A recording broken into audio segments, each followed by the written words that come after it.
Menyambung kajian kitab Tatimmatul Khamsin oleh Imam Ibn Rajab rahimahullah ta'ala, atau dikenal dengan Jami'ul Ulumi wal Hikam, syarah hadis arba'in wa Tatimmatul Khamsin. Kita sampai pada hadis yang ke-46. Qala al-Imam Ibn Rajab rahimahullah wa rahimallahu imamana an-Nawawi sahib al-asl, qala an Abi Burdata an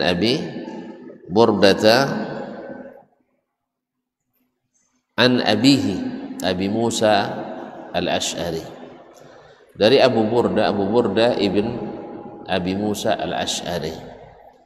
Nama Abu Musa Abdullah ibn Qais al-Ash'ari al-Yamani. Anna an-Nabiy sallallahu alaihi wasallam ba'athahu ila al-Yaman, bahwa Nabi sallallahu alaihi wasallam mengutusnya ke Yaman. Dalam riwayat Muslim, mengutusnya bersama Muaz ibn Jabal.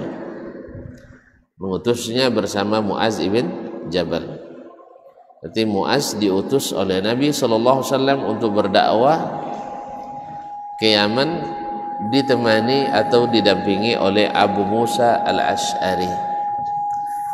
Karena Abu Musa al-Ash'ari dari Bani Ash'ar. Bani Ash'ar itu berdomisili banyaknya di Yaman, aslinya Yaman. Jadi ketika dia masuk Islam, dia diutus untuk berdakwah ke kampungnya.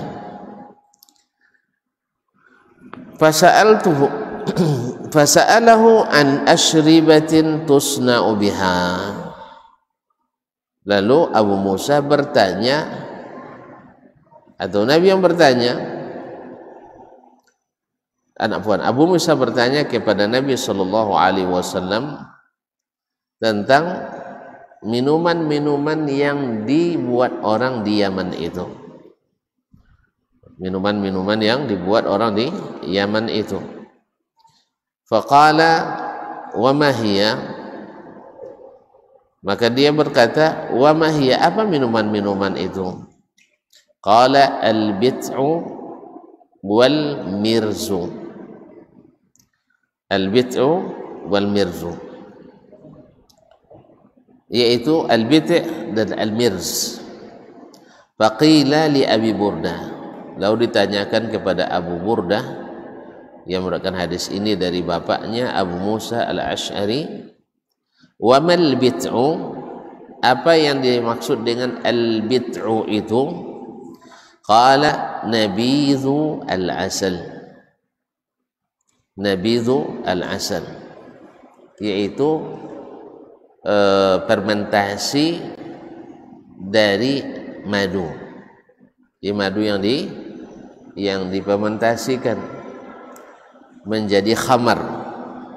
Jadi madu aslinya sehat, tapi kalau sudah jadi khamar tidak sehat. Wal mirzu nabidhu syair, sedangkan al-mirzu menurut istilah orang Yaman itu adalah nabidhus syair, yaitu khamar atau fermentasi yang terbuat dari gandum. Faqala, Nabi SAW lalu mengatakan, kullu muskirin haram. Kullu muskirin haram, semua yang memabukkan itu adalah haram. Jadi hadis ini masyhur bahwa semua yang memabukkan adalah haram. Dalam lafaz lain disebutkan kullu muskirin khamrun wa kullu khamrin haramun. Semua yang memabukkan itu digolongkan pada khamar, dan semua khamar itu, minuman keras itu, maka diharamkan. Hadis ini termasuk minal qawaid al-islamiyah al-azimah, merupakan kaedah besar dalam Islam. Kepadanya dikembalikan seluruh minuman yang diharamkan. Bila dia memabukkan, maka dia diharamkan. Kalau tidak memabukkan, maka dia dihalalkan. Kalau ada yang bertanya tentang minuman, apa hukumnya Ustaz minum susu Medan? Ada yang tahu apa maksud susu Medan? Tahu? Nah, Mas Tarko tahu nih ya. Apa susu Medan? Tua oplosan yang dijual orang tepi-tepi jalan. Saya dulu pertama pergi waktu tamasya, pergi ke Sumatera Utara kan, tepi-tepi jalan tuh banyak saya tengok botol-botol aqua isinya putih. Saya tanya sama kawan-kawan, itu susu apa yang dijual? Katanya susu Medan gitu. Ya. Saya nanya susu, maksudnya susu kambing kah atau susu sapi? Kalau susu sapi murni kan awak nak minum, atau susu kambing? Bukan, susu Medan. Penasaran apa itu susu Medan? Rupanya adalah minuman yang memabukkan, minuman tua yang memabukkan. Oh, berarti kalau begitu karena dia memabukkan, masuk dalam kaidah hadis ini, kullu muskirin haramun. Setiap yang memabukkan itu maka diharamkan.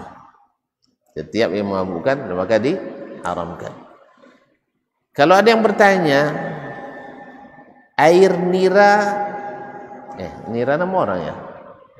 Nama minuman atau nama orang? Enggak, itu nama orang atau nama air? Nama orang ada juga. Baik. Air nira itu haram atau halal? Halal. Kenapa? Karena tidak memabukkan. Kalau tidak memabukkan berarti bukan khamar. Tapi Ustaz, khamar dibuat dari air nira.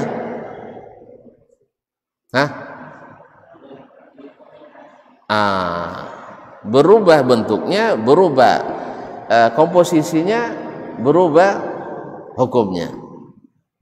Tadi kan khamar al-bit'u itu adalah asalnya kurma. Lalu kurma direndam dalam air, saya tidak tahu cara buatnya.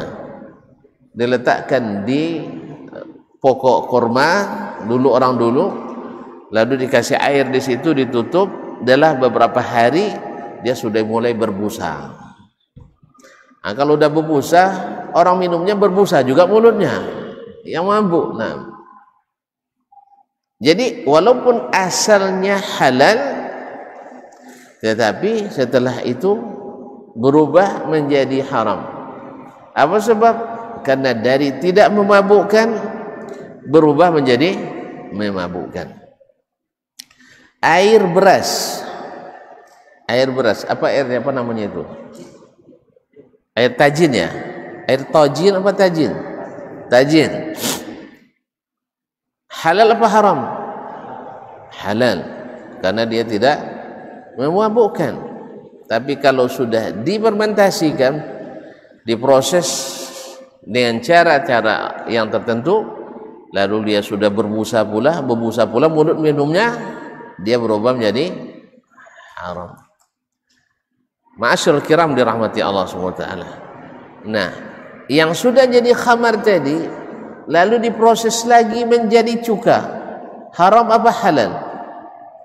Cuka. Ini marar yang jual miso nanti ya, yang jual bakso. Nah, cuka memabukkan? Tidak, berarti halal. Jadi kaum muslimin dan muslimat dirahmati Allah SWT, berubah dari satu hakikat ke hakikat yang lain, berupa dari satu sifat ke sifat yang lain, maka dia berubah hukumnya. Nah, dasarkan kaidah ini, kullu muskirin haramun. Segala sesuatu yang memabukkan maka diharamkan.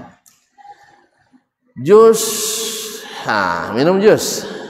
Jus anggur. Haram apa halal? Halal. Nak anggur merah, nak anggur putih, nak anggur hijau, nak anggur hitam, jus anggur halal. Tapi kalau sudah diproses sehingga menjadi vodka, tahu vodka? Tahu rupanya. Kabarnya mahal itu. Sejak 1665 katanya. Ya. Nah, jadi kalau sudah jadi itu, maka dia sudah haram. Karena apa? Karena dia sudah menjadikan hakikatnya berubah. Tapai. Tahu tapai? Tapai ketak, tapai ketan atau tapai ubi. Haram apa halal? Karena suka ya. Tapai memabukkan atau tidak? Saya dah lama makan tapai, tak ada memabukkan. Ada yang mabuk makan tapai? Tak ada. Alhamdulillah, berarti tapai halal apa haram? Halal, karena dia tidak memabukkan. Kalau dia memabukkan, maka dia berubah menjadi haram. Karena kullu muskirin haram. Ganjo. Gonja apa ganjo? Oh, ganja. Tahu ganja? Gonja apa ganja? Ganja.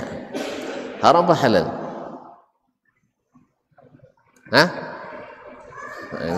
Ini ragu-ragu nampaknya. Haram apa halal? Memabukkan apa tidak? Memabukkan. Kalau sikit tak mabuk, Ustaz. Banyak mabukkan. Ma askara kathiruhu faqaliluhu haram. Kalau banyaknya memabukkan, maka sedikitnya juga diharamkan. Tapi kalau saya makan kelebihan makan, mabuk juga ya. Kelebihan itu bukan karena makanannya mabuk, tapi kelebihan makannya yang mabuk. Nah, ya, makannya rebus jengkol satu kuali besar sendiri makan mabuk habis itu. Bukan jengkolnya masalah, antum kelebihan makan jengkol. Sama makan cabai rawit, ya dia makan 3 kilo seorang sekali duduk, itu mabuk dibuatnya. Bukan karena cabainya mabukkan, antum cara mabuk makannya yang cara jurus mabuk. Itu. Jadi jurus mabuknya masalah, bukan cabainya. Apa lagi? Yang apa namanya, pil apa namanya? Pil ekstasi. Halal apa haram? Kenapa haram? Karena dia buat orang mabuk. Maka setiap yang memabukkan maka diharamkan. Kaum muslimin dan muslimat dirahmati Allah Subhanahu wa taala. Ini kaidah. Jadi semua yang mabuk hukumnya haram dimakan. Ada yang asalnya memabukkan dari asalnya, seperti ganja tadi, seperti zat morfin misalnya, dari asalnya itu memabukkan. Maka ini dari asalnya haram secara mutlak. Tapi ada sesuatu yang pada asalnya tidak memabukkan, kecuali sudah diproses ke bentuk minuman yang memabukkan. Contohnya tadi kurma tadi. Kurma, makan kurma sebanyak-banyaknya mabuk enggak? Ada yang pernah mabuk makan kurma? Jarang makan kurma, Ustaz. Antum kalau nak makan kurma kenyang, pergilah ke Madinah itu. Jadi pergi ke orang jualan kurma itu, halal katanya. Jadi satu jenis itu kurmanya tidak kurang daripada 60 jenis. Coba yang satu ini, satu butir. Ini satu butir, ini satu butir. 60 butir. Ada sekilo enggak itu? Hah? Jadi makan kurma gratis dia. Pas mau pergi sholat mampir di tempat kurma itu. Boleh dicoba, halal katanya. Itu mulai istimewanya orang situ tuh. Kita ada enggak ya kira-kira begitu? Dicoba semuanya. Kalau sempat lebih dari 3 kita coba, orang bilang, "Wih," katanya, "mau beli apa enggak?" katanya. Sana enggak sebanyak-banyak tuh jemaah, sebanyak-banyak tuh yang mencoba, enggak beli pun mereka enggak marah. Dianggap juga sedekah. Makanya barakah. Barakah. Karena memang Allah Nabi berjanji harta itu tak berkurang dengan sedekah. Maka jangan takut bersedekah itu. Kaum muslimin dan muslimat, anggur makan banyak-banyak mabuk? Enggak, makanya makan sedikit apalagi. Nasi makan banyak-banyak mabuk? Enggak, maka sedikitnya juga halal. Oleh sebab itu, dari situ bisa kita lihat hukum asal sesuatu itu halal apa haram. Hukum asalnya sesuatu itu makanan, minuman, pakaian, hukum asalnya halal apa haram? Halal. Ya, halal. Kecuali yang punya sifat diantaranya memabukkan. Jadi segala makanan atau minuman, baik cair maupun beku, bila memabukkan maka haram. Dan bila tidak memabukkan, nak cair, nak panas, nak dingin, nak beku, selama tidak memabukkan tidak diharamkan berdasarkan keadaan ini. Jelas? Jelas? Nah, ma'asyiral kiram yang dirahmati Allah Subhanahu wa taala. Nah, karena yang memabukkan itu, ya, yang memabukkan itu dulu di masa jahiliyah itu mereka menjadikan minuman keras itu sebagai lambang persahabatan. Pria punya selera. Seperti orang barat sekarang lah. Orang barat sekarang dimanapun jamuannya mesti ada. Saya ulang kembali. Minuman keras di masa jahiliyah itu adalah menu wajib. Menu wajib. Buktinya ketika ayat tentang pengharaman khamar diturunkan, orang-orang Islam di Madinah menumpahkan semua khamar sampai banjir jalan-jalan Madinah gara-gara khamar yang diserakkan. Berarti masing-masing rumah punya khamar. Nah, punya khamar. Seperti orang barat sekarang, kalau tonton pergi ke rumah orang barat, rata-rata ada khamar di dalamnya. Nggak usah jauh-jauh dulu lah. Ke Indonesia bagian barat aja lah dulu misalnya. Kalau kita nginap di hotel, kalau sudah berbintang, mesti banyak makanan yang berpantang. Ya, kalau sudah berbintang tuh ada makanan yang berpantang di dalamnya. Ya, kalau buka kulkasnya nanti jangan langsung dikonsumsi, baca dulu merek halal atau bukan. Yang kedua, rogo kocek dulu ada isi apa tidak. Nah, soalnya kalau sudah masuk hotel dan air diganti dengan water, itu mahal harganya. Jadi kalau sudah bahasa Inggris semuanya serba mahal. Ya, kalau masih roti namanya murah, tapi kalau sudah burger namanya ada mahal tuh. Roti yang bulat itu berapa tuh beli satu buah yang berlapis itu? 2.000, 1.000 sah. Tapi kalau sudah dikasih nama burger, jadi berapa Mak? Burger Mak? Nggak usah Mak, berapa burger? 10.000. Nah, 10.000 itu kalau di luar. Kalau sudah masuk hotel berbintang, berbintang-bintang mata kita bekas bayarnya itu. Bintang-bintang mata bayar. Tidak malu dia menghargai kita 35.000 sebuah. Padahal lebih enak yang di kaki lima itu rasanya. Iya. Kalau di hotel itu lah, kalau sudahlah makannya nggak enak betul, tambah bayarnya lebih tidak enak lagi. Nah, jadi kalau masuk nanti tengok halal atau tidaknya. Karena apa? Karena kita di tempat-tempat seperti itu tidak ada jaminan makanan halal. Oleh sebab itu mesti diperhatikan.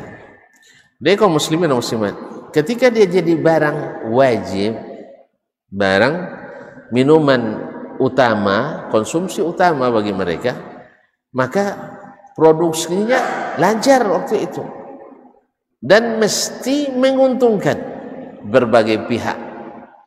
Maka Allah SWT ketika menurunkan hukum tentang khamar itu tidak langsung. Ini juga Allah ngajar kita untuk merubah sesuatu yang sudah mendarah daging dan sudah membudaya dan sudah menjadi tradisi, maka diperlukan cara yang lembut dan hati-hati. Tidak mungkin langsung orang sedang gandrung-gandrungnya minum, tiba-tiba diambil gelasnya, dipecahkan. Gara-gara pecah kepala gelas, bisa kepala kita pecah duanya. Iya, padahal gelas berapa harganya? Nah, makanya Allah sendiri mengajarkan awalnya yas'alunaka 'anil khamri wal maisir. Mereka bertanya kepadamu tentang khamar dan taruhan. Yang bertanya tentang khamar itu Umar bin Khattab radhiyallahu anhu. Dia lihat orang pada datang ke masjid tapi lelau atau tapi tidak ini. Akhirnya Umar nanya ke Rasulullah, ya Rasulullah, tidak dilarang orang minum khamar ini. Maka mereka bertanya kepadamu tentang khamar. Dijawab oleh Allah Subhanahu wa taala, qul fihi ma ismun kabir. Pada keduanya terdapat dosa yang besar. Wa manafi'u linnas, tapi bukan tidak banyak pula manfaat bagi manusia. Ya, manfaat bagi manusia. Orang yang bekerja kebun, yaitu yang menyiangi, yang menanam, memelihara, kemudian yang panen dan mengantarkan menjualnya, kemudian orang yang mengantar dan seterusnya, semua banyak manfaatnya. Walakin wa ismuhuma akbaru min naf'ihima, cuman dosanya lebih besar daripada manfaatnya. Coba lihat kaum muslimin dan muslimat, kalau ada orang mabuk misalnya, dia itu mungkin dari pajak minuman itu dapat orang misalnya untung bagi negara 10.000, anggaplah 50.000. Pas mabuk dia ditinjunya, dipecahkannya kaca jendela. Kaca jendela yang hotel tuh mahal, dapat 1 juta, kadang tidak dapat 1 juta. Untungnya hanya 10.000, penggantinya 1 juta. Belum lagi kalau dia memecahkan kepala orang pula di waktu mabuknya. Oh, ini lebih banyak lagi ruginya. Oleh sebab itu benarlah kata Allah, wa ismuhuma akbaru min naf'ihima. Ma'asyiral kiram dirahmati Allah SWT, kemudian Allah menurunkan firman-Nya, ya ayyuhalladzina amanu la taqrabus salata wa antum sukara hatta ta'lamu ma taqulun. Hai orang-orang beriman, jangan kamu datang ke tempat salat dalam keadaan mabuk. Sebab orang mabuk tidak jelas apa yang dia katakan. Dan syarat sah salat itu adalah berakal. Sekarang dia berakal apa tidak? Tidak ada akalnya sama sekali. Jadi hilang akalnya. Paling kurang hilang timbul. Ibarat dengan radio, sulosanya lebih besar daripada, tahu sulosanya? Iya. Tidak jelas apa yang disampaikan. Jelas 2 kata, 8 kata hilang. Itulah orang mabuk. Jadi oleh sebab itu dilarang oleh Allah SWT mendekati tempat salat sampai kalian sadar kembali. Kalau sudah sadar baru boleh. Akhirnya orang mulai memperjarang meminumnya. Bila dekat-dekat waktu salat mereka tidak mau minum lagi. Apa sebab? Kalau minum lepas zuhur sampai asar masih ada pengaruhnya. Kalau minum lepas asar khawatir sampai maghrib masih ada pengaruhnya. Jadi sedikit demi sedikit mereka sudah mulai mengurangi karena bagi mereka salat itu penting. Tidak, kecuali orang munafik. Salat itu tidak boleh ditinggalkan. Berjamaah. Sekarang datang larangan tak boleh datang berjamaah kecuali dalam keadaan sadar. Tidak boleh dalam keadaan mabuk. Hanya mereka mengurangi. Kapan minumnya? Paling-paling lepas subuh, akan lama menjelang zuhur, atau lepas isya, lama menjelang subuh. Minum lepas isya, tidak pula tidur sampai subuh, bahaya juga katanya. Mulai pula ditinggalkan. Akhirnya secara berangsur tapi pasti. Kemudian Allah SWT setelah itu baru menurunkan haramnya secara mutlak lagi. Dah terbiasa mereka tinggal lagi dalam waktu-waktu tertentu saja. Tentu saja yang sudah warak dari awal tidak ada konsumsi. Ya seperti tadi Umar kan tidak ikut dia. Abu Bakar apalagi. Utsman malaikat aja malu kepadanya. Ali memang sejak kecil bersama Nabi. Nabi tidak pernah sujud ke berhala, dia tidak pernah pergi pula. Nabi tak pernah berjudi, Ali pun tak ikut berjudi karena sejak kecilnya selalu nempel dengan Rasulullah sallallahu alaihi wasallam sampai besar punya nak bermenantu pula dengan Rasulullah sallallahu alaihi wasallam radhiyallahu anhu. Jadi mereka sudah terbiasa meninggalkannya. Lalu Allah turunkan dalam surah Al-Maidah 90-91, innamal khamru wal maisiru wal ansabu wal azlamu rijsun min amali syaitani fajtanibuh. Naam. Subhanallah, la'allakum tuflihun. Rijsun min amali syaitani fajtanibuh la'allakum tuflihun. Sesungguhnya khamar itu, kemudian maisir judi itu atau taruhan itu, ada judi ada taruhan.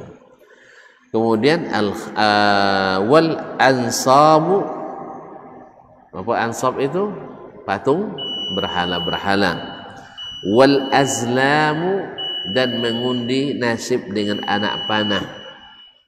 Jadi mengundi nasib dengan anak panah itu rijsun min amali syaitan, najis, termasuk amalan syaitan. Ya, baik najis hissi maupun najis maknawi. Fajtanibuhu, jauhi itu. Nah, larangan nih. Jangan dekat-dekat. La'allakum tuflihun, agar kalian mendapat keberuntungan. Kenapa dilarang? Allah sebutkan alasan. Manusia itu kan banyak alasan. Nah, Allah jelaskan, innama yuridu asyaitanu, syaitan itu ingin ayyuqi'a bainakumul adawata wal baghdha fil khamri wal maisir, untuk menimbulkan di antara kalian permusuhan dan kebencian pada khamar dan judi. Judi itu tidak ada orang yang berjudi yang tidak bermusuhan. Ya, dia kalah tidak mau berhenti, dia menang tidak mau main lagi, akhirnya bermusuhan. Khamar juga seperti itu. Orang sering berkelahi setelah minum khamar. Gimana tidak kena kelahi? Istri dia, istri orang. Ya, istri orang, istri dia, tentu dilihat oleh suaminya. Mana orang mau? Dan sebagainya. Oleh sebab itu syaitan itu ingin menimbulkan permusuhan pada khamar dan judi. Naam, fil khamri wal maisir wa yasuddukum an zikrillah, dan memalingkan kalian dari zikrullah. wa anis salah, dan dari salat. Fahal antum muntahun?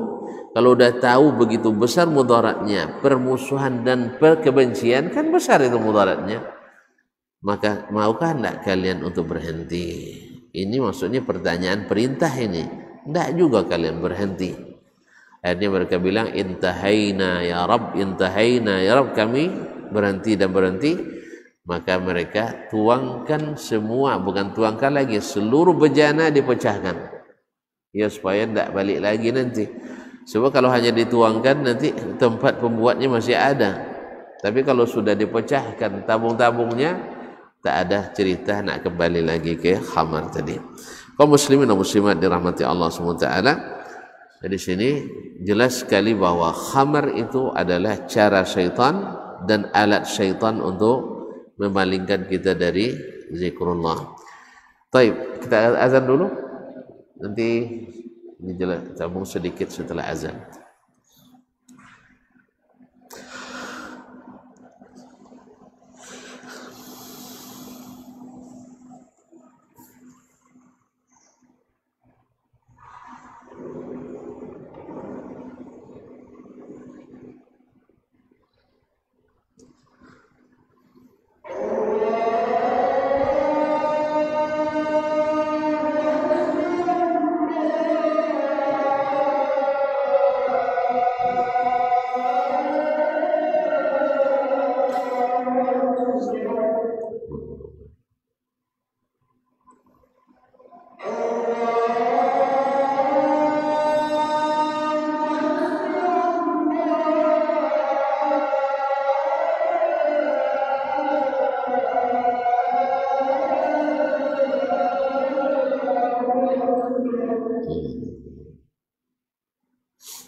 Kaum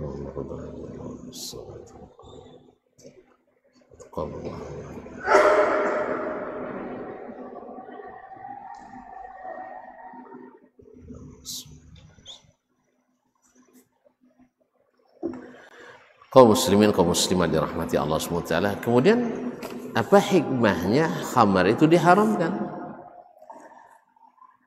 Karena dia khamar itu menghilangkan akal, dan akal adalah sesuatu dari 5 hal yang disebut dengan ad-daruratul khams yang harus dijaga. Ada 5 hal yang sangat vital yang harus dijaga oleh seorang muslim, yaitu yang pertama adalah an-nafs, jiwa kita. Yang kedua adalah, yang pertama ad-din, tentunya agama. Artinya kalau untuk pertahankan itu berlaku darurat. Yang kedua adalah al-aqlu, akal kita. Al-aqlu. Yang ketiga al-malu, harta. Yang keempat an-nafsu, jiwa. Yang kelima adalah al-irdu, yaitu harga diri, keturunan. Nah, bila ini dihilangkan, ini dosanya dosa besar, bukan dosa kecil. Maka dilaranglah kita mengkonsumsi barang-barang yang memabukkan itu. Yang kedua, sangat merusak, bukan hanya merusak akal, juga merusak organ tubuh yang lain. Karena memang akal itu kontrolnya, sehingga ketika kontrolnya rusak, semuanya jadi berantakan. Jadi pusatnya rusak, semuanya ikut rusak. Jadi agama kita rusak. Sebab akal tidak ada, tentu tidak bisa menjaga agama. Kemudian harga diri rusak. Berapa banyak orang karena minuman keras melakukan sesuatu yang terkutuk, seperti berzina, bahkan membunuh. Ya. Ada kisahnya, seseorang dari ahli ibadah dulu melakukan perbuatan zina, ya, karena syaitan. Makanya kesempatan itu jangan sampai ada, karena kadang-kadang tidak ada niatan tapi ada kesempatan. Dia berzina. Gimana caranya? Dia hamil dan melahirkan.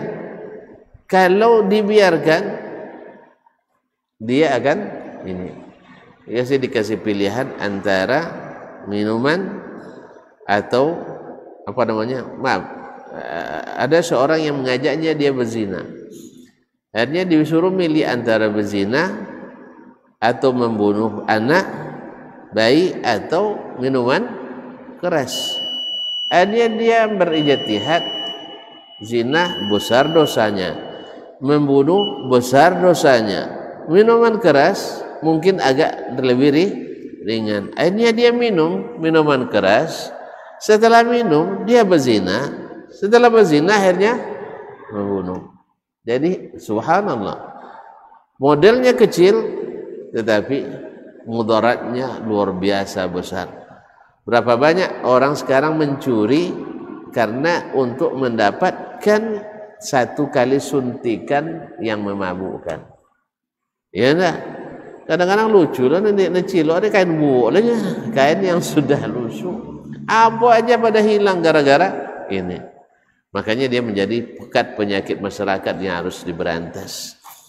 Oleh itu kaum muslimin dan muslimat dirahmati Allah SWT, Allah haramkan itu.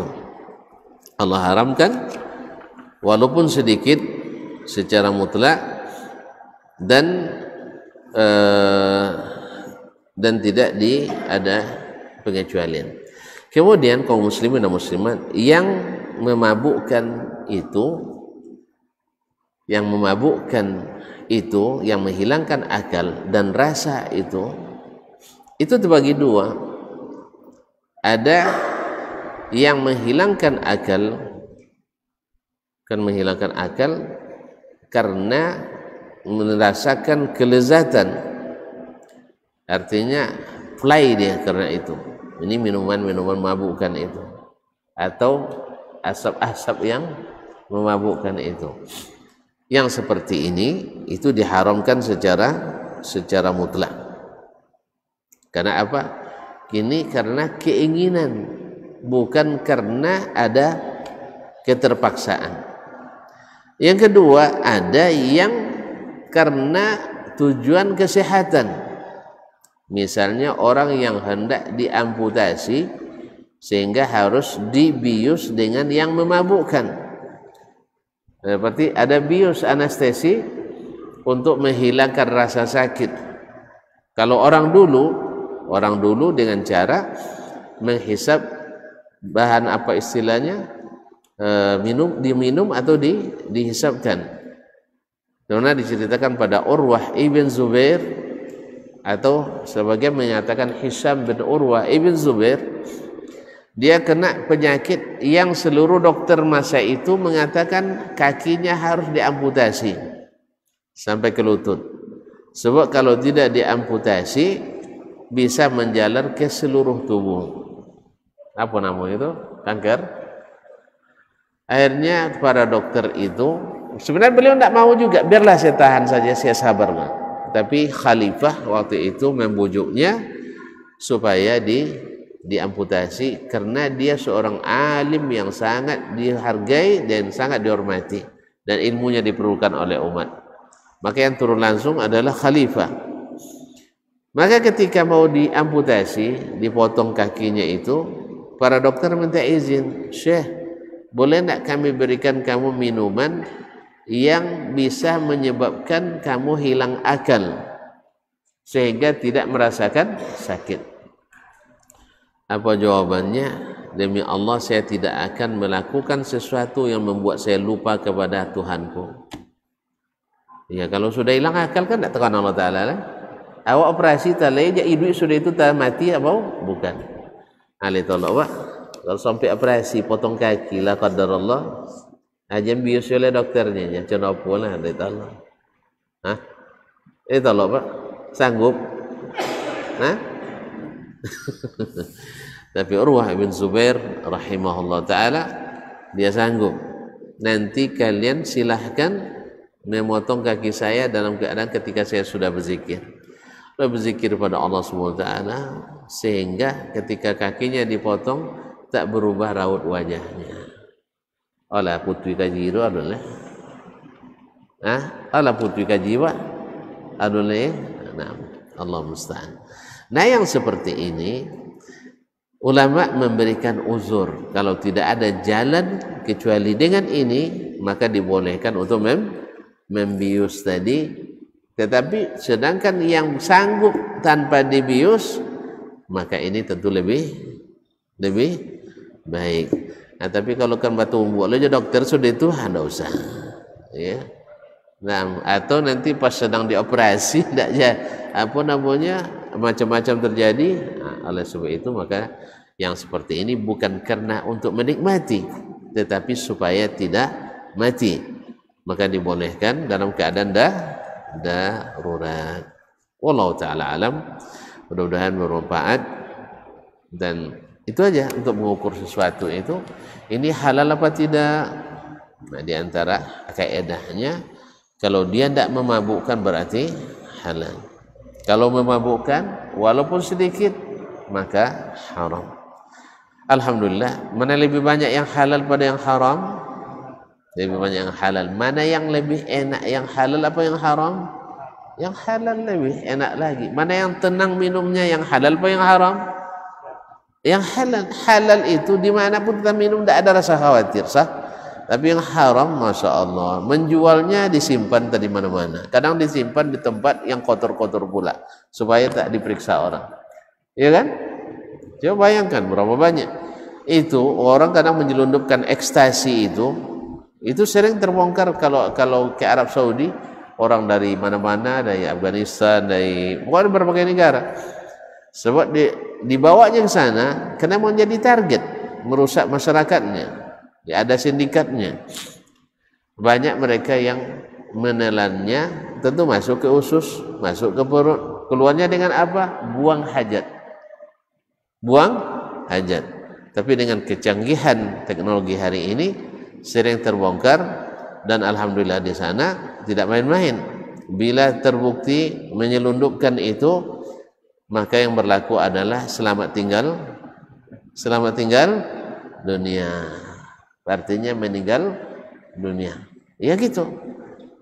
Nah, sehingga kasus penyelundupannya ya boleh dikatakan sangat rendah dibanding dengan yang lain. Sebab apa? Hukum masih berjalan dengan tegas, ya, dengan tegas dan pada umumnya tanpa tebang pilih. Tapi kalau seandainya tidak seperti itu, walaupun 250 ton diselundupkannya, tapi tetap aman, makanya kita akan senantiasa tidak akan pernah aman dari peredaran barang-barang haram tersebut. Mudah Allah SWT berikan taufik kepada para pengambil kebijakan untuk mengurangi seminim mungkin peredaran barang-barang yang seperti ini.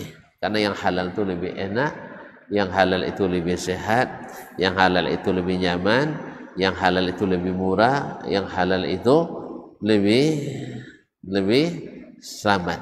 Mudah-mudahan kita dijauhkan, keluarga kita, saudara mara kita, kerabat kita dari hal-hal yang diharamkan, supaya kita selamat dan menikmati kehidupan di akhirat nanti.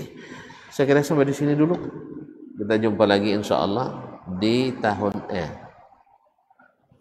Ramadan. Tidak ada lagi kan? Nah, Ramadan kita cuti bersama.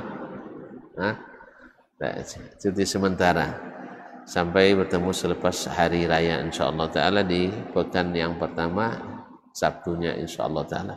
Wallahu taala alam, wa sallallahu ala nabiyyina Muhammadin wasallam, wa subhanakallah bihamdik asyhadu an la ilaha illa ant astaghfiruka wa atubu ilaik. Wassalamualaikum warahmatullahi wabarakatuh.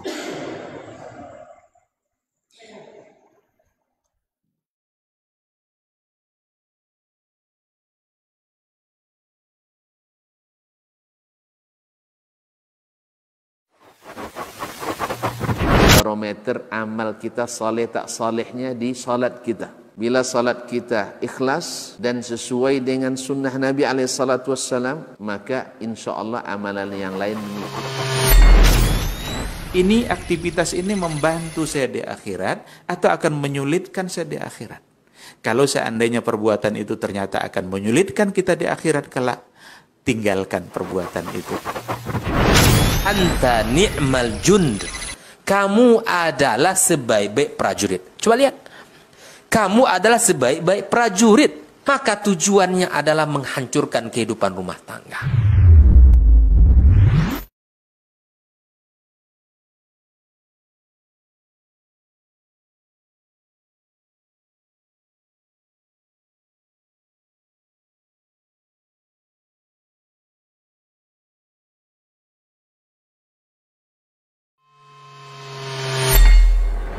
Di para sahabat itu, kaum muslimin, yang terbayang bagi mereka itu adalah infak. Yang terbayang bagi mereka adalah sebuah kebahagiaan, keselamatan di akhirat yang kekal dan abadi di sisi Allah Tabaraka wa Ta'ala. Semua kita boleh klaim sekarang. Kamu cinta Nabi? Cinta Ustaz. Cinta Nabi? Cinta Ustaz. Termasuk saya. Cinta Nabi? Cinta. Dapat tahunya besok di akhirat. Maka apa kata Nabi sallallahu alaihi wasallam? Amalur rajuli biyadih. Penghasilan yang terbaik adalah pekerjaan yang dilakukan oleh seseorang dengan tangannya sendiri. Wa kullu bai'in mabrur. Dan setiap jual beli yang mabrur. Ini aktivitas ini membantu saya di akhirat atau akan menyulitkan saya di akhirat? Kalau seandainya perbuatan itu ternyata akan menyulitkan kita di akhirat kelak, tinggalkan perbuatan itu.